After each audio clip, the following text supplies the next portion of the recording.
ब्रेकनंतर breakfast न्यूजमध्ये तुम्हा सगळ्यांचं पुन्हा एकदा स्वागत। ऑपरेशन सिंदूरची माहिती आणि भारतीय ऐक्याचा संदेश हा जगभरामध्ये पोहोचवण्यासाठी सर्वपक्षीय खासदार विविध देशांमध्ये जाणार आहेत आणि यासाठी विशेष नियोजन केंद्र सरकारने आखलेलं आहे। विरोधी पक्षामधील विविध खासदारांना सहभागी होण्याचे आवाहन देखील करण्यात आले। यामध्ये मल्लिकार्जुन खरगेंसोबतच विविध खासदारांच्या नावांचा समावेश आहे। हे खासदार जगभरामध्ये फिरून पाकिस्तानचा भांडाफोड करणार आहेत। येत्या 22 ते 23 मेच्या दरम्यान या शिष्टमंडळाचे दौरे सुरू होतील, तर काँग्रेस अध्यक्षांतर्फे पक्षाचे नेते जातील अशी माहिती ज्येष्ठ नेते जयराम रमेश यांनी दिलेली आहे। वेदांत नेब आमचे प्रतिनिधी आपल्याला या संदर्भात माहिती देत आहेत। वेदांत, ऑपरेशन सिंदूर जे भारताने दहशतवादाच्या विरोधामध्ये राबवलेले आहे, आता वेगवेगळ्या देशांपर्यंत हे ऑपरेशन सिंदूरची कामगिरी पोहोचवली जाणार आहे।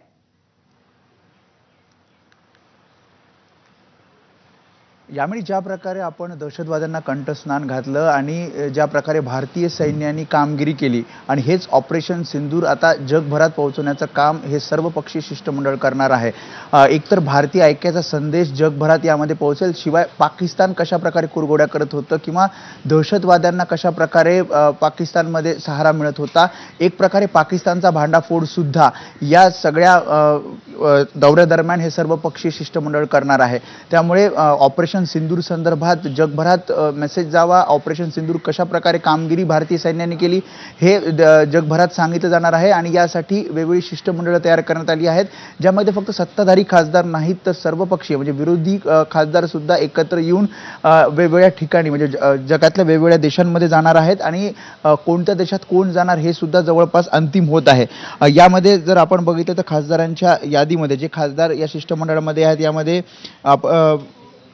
आपण बघितलं तर सुप्रिया सुळे आहेत, प्रियंका चतुर्वेदी आहेत, त्याशिवाय शशी थरूर आहेत, ओवेसी सुद्धा यामध्ये आपल्याला पाहायला मिळतात, श्रीकांत शिंदे सुद्धा आहेत। अशा साधारणपणे एक 15 ते 20 जण या शिष्टमंडळामध्ये पाहायला मिळतात आणि हे शिष्टमंडळ वेगवेगळ्या देशांमध्ये जातील आणि ऑपरेशन सिंदूर संदर्भात जगभरात माहिती पोहोचवतील। काँग्रेसने सुद्धा ज्या प्रकारे संसदीय कार्यमंत्री किरण रिजिजू यांनी सर्व पक्षीयांना या संदर्भात माहिती दिली आणि या शिष्टमंडळामध्ये सहभागी होण्याचं सांगितलं, त्यावेळी काँग्रेसकडून सुद्धा याला सकारात्मक प्रतिसाद मिळाला आहे आणि भारतीय ऐक्यासाठी आणि भारतीय सैन्याची कामगिरी पोहोचवण्यासाठी सर्व पक्ष एकत्र येत आहेत आणि ही 22 आणि 23 मेला वेगवेगळ्या ठिकाणी हे दौरे करून ह्या जो ऑपरेशन सिंदूरची कामगिरी आहे ती जगभरात पोहोचवली जाईल। अगदी वेदांत, धन्यवाद या सविस्तर माहितीसाठी।